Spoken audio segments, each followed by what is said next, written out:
Back here on the Fast Break Podcast, and we're talking about our top 5 picks for the 2017-2018 MVP award. Russ defending his award after averaging a triple-double, first player since Oscar Robertson.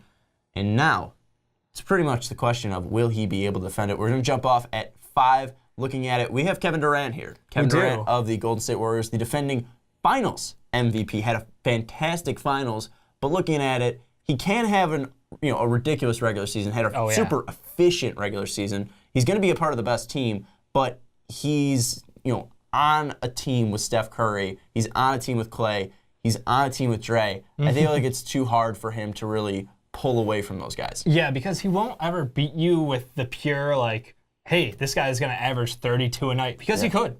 Kevin Durant could easily average 32 a night. And you look, he already won an MVP award, and he's won the scoring title how many years? Yeah. I mean, it's just, for him, it's going to be very hard, like you said, because there's only one ball to play with for the Warriors. Obviously, they do a great job of getting everybody involved, and I love the fact that that is their offense, and everybody is happy there. And that's obviously the key to how they're going to stay relevant and competitive. But honestly, for him, it's just, no matter how efficient you can be, you're not going to win an award for efficiency in the NBA. Well, and the thing is that usually the MVP award goes to the best player on the best team, but really it's so hard to say who is the best player. But did Russ just break the trend? No. I don't think so. Well, he was not the best team. The thing that I was going to say is what broke the trend, I feel, is it's so hard to say who is the best player on the Warriors. Because, yes, Kevin Durant is probably going to put up the best statistical numbers. He probably is the best player on that team, which is why we have him here. But Steph has won 2 MVP awards. Clay has been fantastic throughout his career. And Draymond might be the most vital to that team to make sure that they're running. So I just feel like it's so hard to pick a player from the Warriors, which is why we have him at 5. So I think that's what really has broken the streak of picking the best player on the best team. So I think that's what was pushed Durant at 5, but he still has a chance to win. 4, we have Giannis Antetokounmpo of the Milwaukee Bucks. Because Giannis, now he's putting the team on his back. He can put up the ridiculous stats like Russ did. And if the Bucks take, a jump and maybe are a 3 seed, that can really play into his favor. If they have a healthy team this year, they could be really good. He's my dark horse. I talked about this a little bit a couple weeks back. I want to say maybe a month. Look, statistically, he can do this. The biggest question for Giannis is how well his jumper develops and how well he can keep getting everyone involved. Because honestly, he's had stretches where he's looked amazing, untouchable, undefendable. On the fast break, it's like LeBron James and Giannis. It's disgusting. He does everything well. The question is if he develops that shot, he's now deadly. He's now something special. And with a healthy Jabari Parker, with everybody healthy at the same time, that's what elevates it, is the team success and your success. He might not be the best small forward in the league or best point forward in the league, but he can stat stuff. Because of his size, because of his speed, he can stat stuff not only offensively, he's going to put up the points, he's going to grab the rebounds, he's going to dish out assists, but also you look at him defensively, he's going to get 2 blocks a game. He's going to get 2 steals a game. He was just shy of 2 blocks a game last year. He had 1.6 steals a game last year. I mean, defensively, he's a monster. He can stat stuff. He can be, a defensive player of the year candidate. I mean, this is a guy that with his wingspan, his length, his athleticism, he can be a true, stat stuffer defensively as well. So I feel like, if we're looking at stat stuffing and kind of looking at every category. If you're playing fantasy, here's the secret. Take Giannis. Yeah. So, I mean, that's something that we're going to be looking at tomorrow when we're drafting our fantasy team. But I think Giannis, if we're looking at pure stat stuffer, I feel like that's why Giannis makes this list. He's so good, and that's the thing, is now that he's starting to get the attention he deserves, he's really had a breakout year last year. I think this year is going to get even better. Because he will be the best player on a good team. He won't be the best player on the best team, which is why we're going to go to our 3rd pick in LeBron James. Best player on the best team in the East. Best player in the NBA. Little asterisk on that East. He's a guy that's going to put up 27 and 7. He's done that throughout his whole career. Might do a little better, might do a little worse, but he's going to be around those numbers. He's going to at least be helping the Cavs win games. I feel like it's just disrespectful not to put LeBron on this list. It's impossible to say an MVP list is. It's like putting Michael Jordan off your. Come on. Every year Michael could have won it. Obviously they had to share the award. Though. That was the NBA being nice. But no, LeBron James, like you said, 27, 7, 7, year in, year out. And weirdly enough, LeBron James is continuing to get in better shape. His prime hasn't even ended. We don't even know if he's early prime, mid prime. I'm confused as to how this man ages. He's Benjamin fucking Button right now. He might have Tom Brady prime. I mean, Tom Brady's still in his prime. The dude's 40. I mean, look. I mean, I feel like both of these guys, at least LeBron and Tom Brady, the way that they, hold their bodies together. Brady's a guy that you can always have to, have in the MVP conversation because he's the best player in the league. Yeah. LeBron's the best player in the league, and it'd be disrespectful not to put him on there. And LeBron also had his most efficient year last year as well. And it's only going to be better because, remember, they spaced out the scheduling for the NBA season, and they added a ton of players who can run the offense, run ISO, without him out there, which means he doesn't have to go every night crazy hard. He can get his contributions in, and he can enjoy his rest. Yeah, and that's the reason why I don't think LeBron will win this, is because he can get his rest. Yeah. And it's something where he doesn't really care about that 1 seed. He doesn't need to get that. So he might be taking games off, where the next two guys aren't really going to be taking games off, and they showed that last year. Number 2, we have Kawhi Leonard of the San Antonio Spurs, a guy that is arguably the best two-way player in the NBA. I don't think there is really an argument there. He is the best two-way player in the NBA. He's now putting the team on his back because you're looking at the trio in Oklahoma City of Russ, Carmelo, and Paul George. You have the dynamic duo of Chris Paul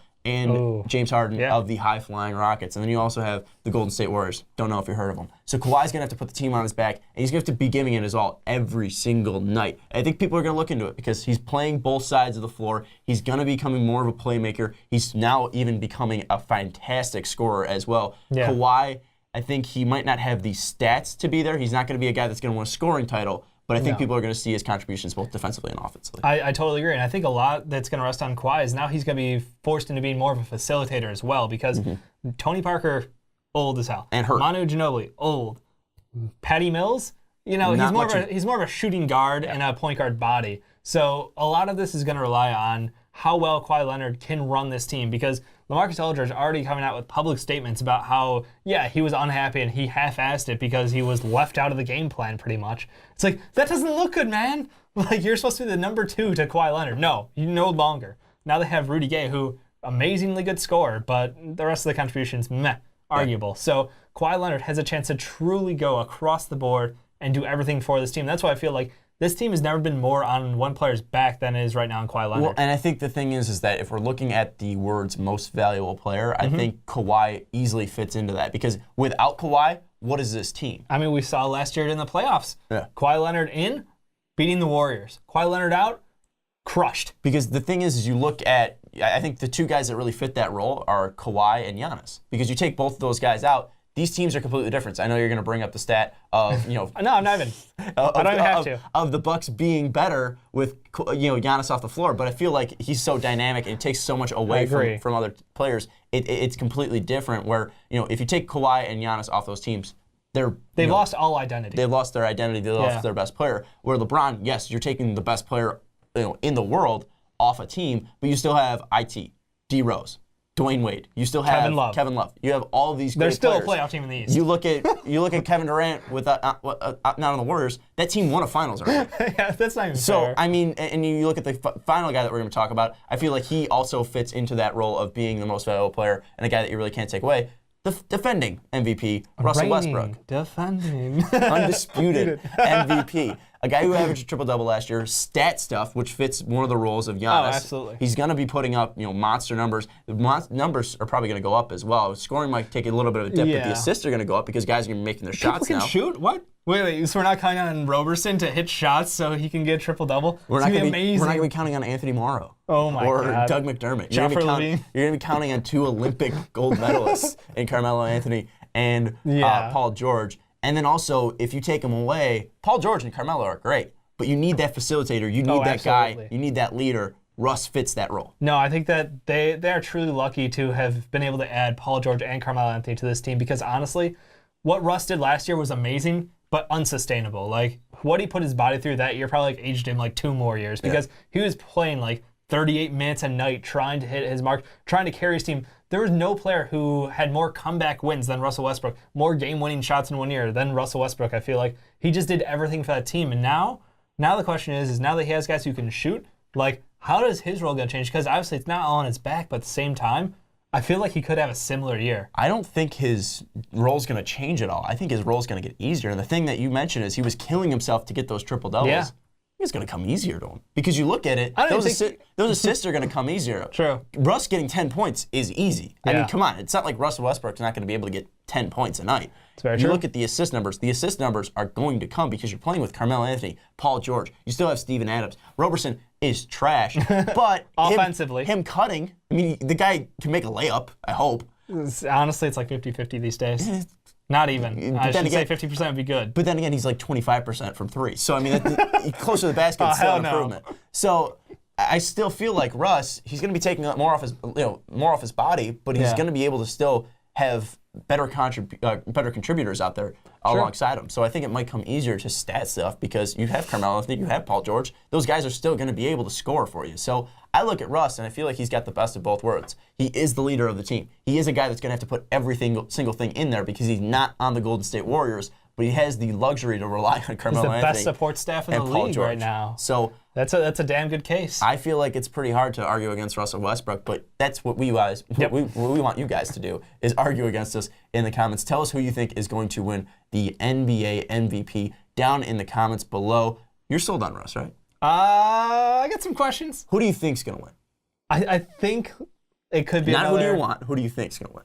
I think Kawhi could win it, finally. I think he could finally get recognized. Who do you for want what to he's win? done. I want Giannis to win it. I want shit to go crazy. I think Russ is going to win it, and I want Giannis to win because it'd be absolutely hilarious to see a Milwaukee Buck win the MVP over Kevin Durant, LeBron James, Kawhi Leonard, and Russell Westbrook. Not saying anything bad about Giannis, but it'd be funny to see a Buck win. Yeah. I think that's all I'm saying. But tell us who you think's going to win the MVP discussion down in the comments below. We tried out the new format for the Fast Break podcast. Tell us what you think of it down in the comments below as well. But for Dave Oster, I'm Sean Anderson. For Ricky Widmer as well. He's not gone. We're not kicking him off. Ricky's going to be back at some point. We love Ricky. We got to give a shout out to him because he's editing it right now. So, again, tell us what you think of the new format. If you like it, if you hate it, tell us in the comments. But again, for Dave Oster, I'm Sean Anderson. I'm finally going to wrap this up. We'll see you next time.